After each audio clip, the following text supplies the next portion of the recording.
And if you come into this country, in this city, and think you're going to harm innocent New Yorkers and innocent migrants and asylum seekers, this is not the mayor you want to be in the city under. Matter of fact, tell Joe Biden to pardon my bro Eric Adams, since he's throwing all these pardons out here. Or apparently there's a bunch that are supposed to come out. And let me, my fault. Let me get to these chats. My bad. Shout out to Big Bro Doug in the building. So Uncle Brother wrote, DC just passed ranked choice voting into law. That clears the way for me to drop my party affiliation with Democrats and declare my true independent status. So hold on. So what was it before, Uncle Brother? Because so you're telling me that you couldn't be an independent in DC, or you just didn't feel like you were as much of an independent just based on explain that to me, because I'm not aware of that. Definitely explain that to me. Uncle Brother wrote, I've never voted Republican. That said, I've witnessed the complete 180 when it comes to party ideology. Republicans are pushing what Democrats pushed as far back as I can remember. I 100% agree with you. And that's where it comes into play, where a lot of these people that criticize certain Democrats for leaving, like they criticize RFK Jr., they criticize Tulsi Gabbard for leaving the Democratic Party and working with Trump, when in all actuality, a lot of people have said that I didn't leave the Democratic Party. The Democratic Party left me. I still agree with the same principles, not wanting war, free speech, all of these different things. I still agree with all of these things, but the Democratic Party is now in a different place where they're pushing, the war, the military, this military industrial complex. They're pushing all of these things. They're pushing now. Now the Democrats don't want free speech. Now they're looking for censorship, all these different things that they used to plant their flag in the ground on. Now they're moving to another place. And in a lot of ways, like you said, it's a complete 180.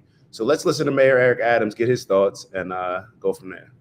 Thank you, sir. With respect, I think you should clarify your position, if you would, because yes. a week ago, maybe 2 weeks ago, I asked you specifically about mass deportations, and you told this group that you oppose mass deportations. Yes. You were on Channel 41 last night, and they quoted you as saying that you think the city should cooperate with ICE under certain circumstances. Yes. So can you explain to us what your point is on this, and what your position is? You have Ms. Jones from some countries, been here for 10 years, undocumented, working hard, trying to provide a way, not committing a crime. Or you have Commissioner of my Mayor's Office of Immigrant Affairs, a dreamer, came here, crossed the river with his mother to participate in American Dream, and he now is a commissioner that is in charge of other dreamers. Those people should not be rounded up in the middle of the night. These are people who love our country and they're participating in our country. Those who are here committing crimes, robberies, shooting at police officers, raping innocent people, have been a harm to our country. I want to sit down and hear the plan on how we're going to address them. Those are the people I am talking about, and I would love to sit down with the Border Czar and hear his thoughts on how we're going to address those who are harming our citizens. You're open to that? Open to hearing what their plan is to deport some of these folks, and you think the city, in some circumstances, should cooperate with ICE. Let me. What's interesting? And I was talking to the team the other day. I want you to all go back and Google Hillary Clinton and Barack Obama. Google what they said about those who commit crimes in our city and what they said in our country. They said those who commit crimes need to get out right away.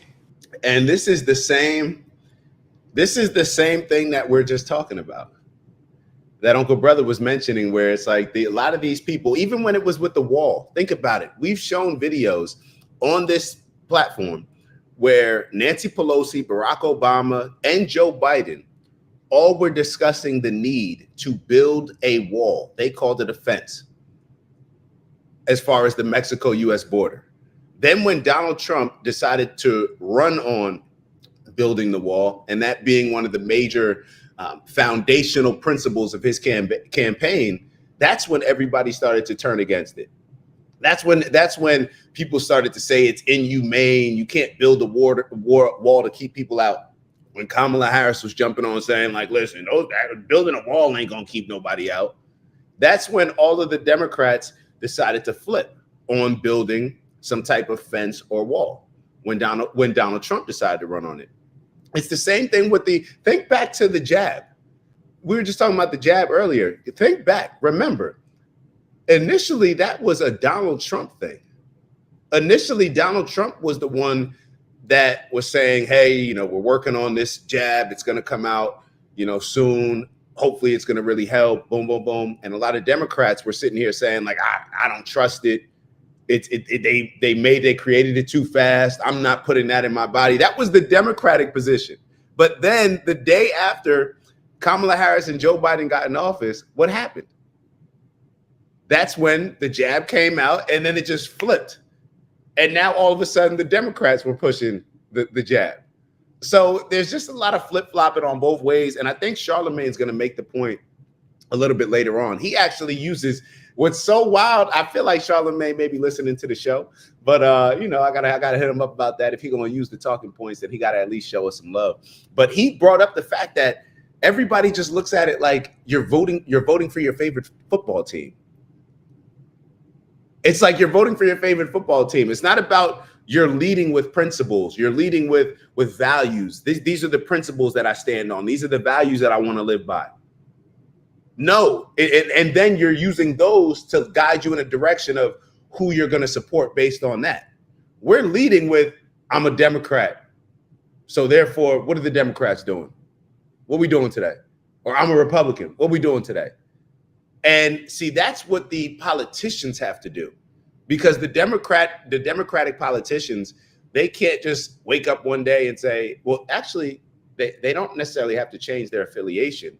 But what they should be doing, in my opinion, is doing the same thing that we just said as far as being led with principles and values. They're just not. They're not going to wake up and say, hey, I actually, agree with these things, and then see what the party's doing. They're the kids in the class. They're trying to see what everybody else is going to answer so they can answer the same thing, rather than them just answering for themselves and then seeing who they align with at the end of the day. That's not what's going on. And he mentioned a video of Hillary Clinton and her response to the migrant crisis. Why don't we actually take a look at that? Because he's getting called out on a lot of these issues. And like we said, Democrats used to align with this way of thinking. If migrants come in and commit a crime, they have to be deported. But now you have Alvin Bragg's assistant who was assaulted and robbed by a migrant. And then you find out, like, yo, dude's been locked up 6 times. He's a migrant. How do you even get the chance to get locked up 6 times? Is he going to get the chance to commit another crime? And we've heard this situation many times where a lot of the people in the city who want to do something, who may want to deport them to ICE, they're not allowed to. That a lot of the migrants that come in, even if they commit crimes, they are protected and ICE cannot deport them. So I don't understand where's the change? Why is the change? I mean, I can understand that the motivations to a lot of these things are not based on what makes sense. It's usually based on what aligns with my party, what's going to help my pocket, what's going to allow me to push the overall agenda that I'm looking to push. Who do I need to align with in order to make sure that I have enough support to do so? So let's listen to what Hillary Clinton had to say. So I think we got to have tough conditions. Tell people to come out of the shadows. If they've committed a crime, deport them. No questions asked. They're gone. If they've been working and are law-abiding, we should say, here are the conditions for you staying. You have to pay a stiff fine because you came here illegally. You have to pay back taxes, and you have to try to learn English, and you have to wait in line. She sounds like a Republican. Think about that. She sounds like a Republican. That's the exact thing that now Tom Homan may say it, the Border Czar, he may say it in a different way. Actually, I'm not even going to say he'd say it in a different way, because Hillary was extremely direct. She didn't hold back. You commit a crime, you're getting deported. And for the people that are doing the right thing, you're still going to have to pay a fine, because ultimately you still came here illegally. So you got to pay a fine and you got to pay them back taxes. Now it's like the opposite. Now you actually get the privilege of coming as a migrant. Forget having to pay back taxes or anything like that. They're pushing to have you, like, to give you extra support, to allow you to get away with certain things that American citizens can't get away with, and to indulge in privileges that American citizens don't have across the board. So it's interesting, but let's keep going with Mayor Eric Adams to see what he has to finish it off. That was their position. So this is not a new position, because in the state in the era of cancel culture, no one is afraid to be honest about the truth. Well, cancel me, because I'm going to protect the people of this city. And if you come into this country, in this city, and think you're going to harm innocent New Yorkers and innocent migrants and asylum seekers, this is not the mayor you want to be in the city under. Mr. Mayor. How are you doing? Good, great, thanks. During the pandemic, undocumented. And real quick, so let me address, okay, so Uncle Brother wrote, the party ideology flip-flop only confirms for me that they'll say whatever just to get elected. Personally, I think they're all full of doo-doo. 100%. We know that their motivations are not what ours are. Their motivation is not as pure as ours.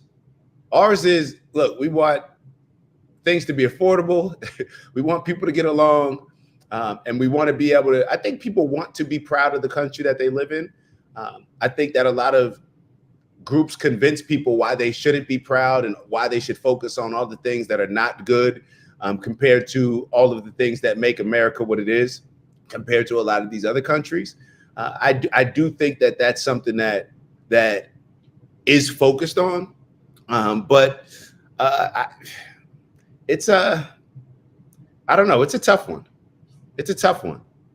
It's definitely a tough one when you try to decipher between which one of these politicians is actually being genuine about their values and their principles.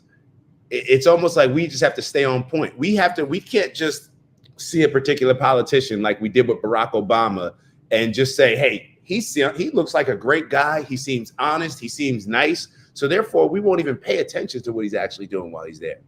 We can't do that. Even with the candidate that we like, we have to stay on top of them. Even if you like Trump and you support what he's doing and he's got RFK Jr., he's got Tulsi, we still have to make sure that we're paying attention. We can't just turn the other way and just disregard when they actually get in office. That's when we got to bring out the magnifying glass as well and just make sure, like, hey, what are they doing? What's the motivation here? What's this behind? And I think that we're in a better place when you have programs like what Vivek and Elon are doing. It makes us feel more comfortable because now that same microscope that we're being looked at when it comes to taxes, spending, all this other stuff, now we're going to actually have that same energy put towards back the government. It's going to be put towards the government. And actually, let me make a note of this because there was a video that I wanted to take a look at. I don't know if we have time, but apparently Bernie Sanders was agreeing with Elon on some of this stuff. And I think there's a lot of moderate Democrats or people that may not have looked at Vivek Ramaswamy or Elon Musk in a favorable way.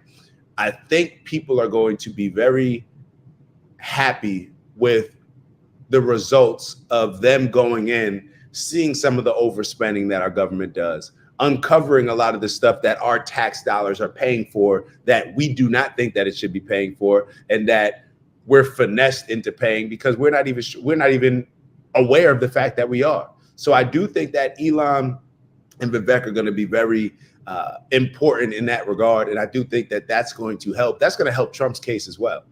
Look, people can hate you one day. The mob is fickle, just like with Gladiator, the first one, when they says the mob is fickle, brother. The mob is fickle. So all these people that hate Trump, hate the Republicans, all that stuff can change when you have more money in your pocket and you're feeling more secure and you're feeling like that you're a better provider. That's a safe feeling.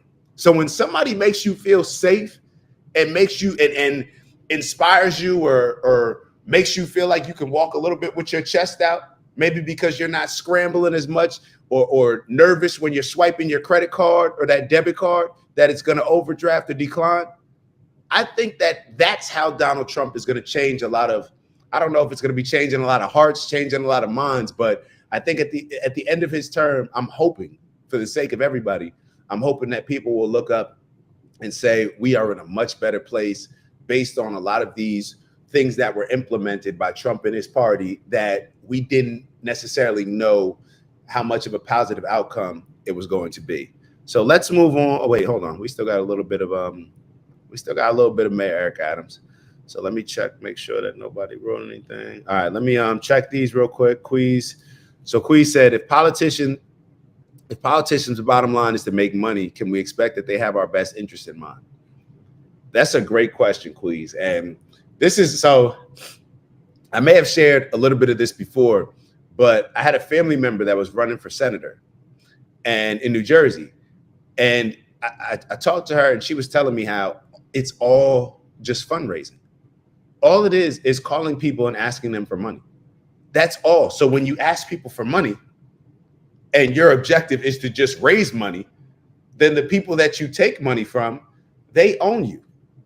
Just like when it's at, let me not say they own you, you have to do what they're pushing, or else they're going to stop giving you money. If you develop a reputation for receiving money from this particular group and these groups that are giving you money in order to have certain things done, if you develop a reputation for not getting those things done and taking people's money, people are going to stop giving you money, whether they agree with that group or not. They're just going to be like, damn, that group gave you money and you didn't move on some of the things that they did. Why am I thinking that you're going to do the same? You're going to do anything different when it comes to the money that I give you? So when these people are led by money, and we see it time after time, we can't think that they have our best interest in mind. Their best interest is the people that pay them. No different than a lot of us. Like if we work for a certain company and our company tells us to do something, a lot of times we may not necessarily agree with it wholeheartedly, but we agree that we have to put food on the table. And maybe the perfect example of that, Queez, is maybe with 2020. A lot of people may not have agreed with this. A lot of people may not have wanted to do this, but they made the decision based on, well, I got to go to work. I have to do what my employer tells me. My employer pays me money, so therefore I have to abide by my employer's rules. So it's no different as a politician. When your job is to raise money, you have to abide by what the people are pushing who give you money. Those are your employers. So Uncle Brother wrote, exactly, Queez, we need to get the money, self-enrichment aspects out of the political process. People should not be able to get rich while holding a political office. I am 100% with y'all. The fact that a losing presidential candidate in Kamala Harris can jump on TV and be so comfortable and brag actually about raising $1.5 billion, of which will create, just goes to waste pretty much. Bragging about raising that, it's insane. It's insane. That just shows how disconnected, how off we are as far as on our principles and values and morals and the integrity of our political system. She's bragging about raising $1.5 billion. Shouldn't you brag about how little you had to raise? How little you had to take in order to win an election? Instead, you're bragging about how much you made. It's a weird complex when you think about it. And then to your point, Uncle Brother, I was talking to my parents about it yesterday. Definitely my dad. I think I was talking to both my parents. But you see a lot of these candidates, when Barack Obama, how does Barack Obama go into office? And a lot of these candidates, Elizabeth Warren, Nikki Haley, there's a whole bunch of them where they come into office and they have jobs that pay them salaries that are good salaries. But let's say you're making $100,000, $200,000 a year when you come into office and you're worth maybe $100,000. How by the time when you leave office are you worth millions of dollars? Hundreds in some cases. What? Somebody tell me, where did Barack Obama make all his money? How does Barack Obama have $25 million homes? Like, just where did he get the money from? I'm not saying that he got it from an illegal place, but what I'm saying is the same thing that Trump is accused of, all these other people are accused of, everybody leverages those power positions that they're in order to line their pockets. That's it. So whether it's Hunter Biden doing it for his, leveraging his dad's power, whether it's what was it? I believe, correct me if I'm wrong, I believe Jared Kushner maybe leveraging, his father-in-law's power to get certain deals. They're all doing it. They're all doing it. So therefore, that's why I said we can never just think that this candidate that we like, we like them, so therefore we just gonna, we don't really need to stay on top of them. They're gonna do the right thing. We trust them to make the decisions. We trust them to vote for certain things that are gonna be aligned with our principles and values because we know how they think. We know what type of person they are. We can't do that. Their job is to raise money. Their job is to raise money. And hopefully that changes a little bit with Trump. He seems to be the type of person and actually Trump was bragging about how little they had to spend. To my point earlier, Trump was bragging about how little they had to spend and how they were going on a lot of platforms that were they weren't paying for a lot of the media and advertisements that Kamala Harris and her team were. So I should say that Trump did it, but just Trump being the type of person he is, and being willing to buck the system. That's why Republicans and Democrats can't stand him. I think that hopefully that can, selfishly, let me just say this, I don't think that Trump's necessarily going to just do it because it's the right thing. I think there's a selfish part of it where Trump is like, wow, I actually have the opportunity to be seen in a morally higher place or to take politics to a place that the American citizens actually wanted to go to. And to be seen as the person that can help us get there. Selfishly, because I want to be seen as one of the greatest leaders of all time in the history of our world, I'm going to do that. I'm going to do that. That's in my opinion, what I think is going to happen. I could be wrong. It is what it is. Let's keep going, and then we'll get on to the next video.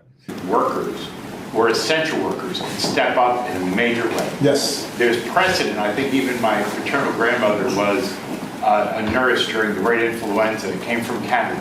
Mm-hmm. She was granted citizenship and recognition for her service during that time, yes. putting her life at risk for yes. others. Is that something you would be willing to work with like 32BJ and the unions to say, people that stepped up like that in a major way to help us keep on, they should get some kind of consideration? Listen, look, the reason I know undocumented and other workers were doing what you said is because I was out there. I wasn't home social distancing. I was not sheltering in place. I was on the streets with people who were willing to help those who were social distancing and who were able to shelter in place. When you were as food service workers responding to your Uber Eats, you could not do it remotely. You had to go out and expose yourself. So I am with you on that. People who are giving back to this city should have an opportunity to participate in the American dream. And I said, we should send people to certain cities. I can't say this over and over again. Certain cities that are dealing with population problems and need workers. I need food service workers. Kentucky need backstretch workers. You go all over this country, and there are many cities and municipalities that are saying, we need more people. It's Dak. Just want to thank you for checking out our video and visiting the OG Network. If you enjoyed the video, please make sure that you give us a like. And if you're looking to join a community of inspired individuals striving for purposeful abundance, subscribe. And if you're feeling real generous, share the video with some friends and family. All right, I'll see y'all soon. Ew.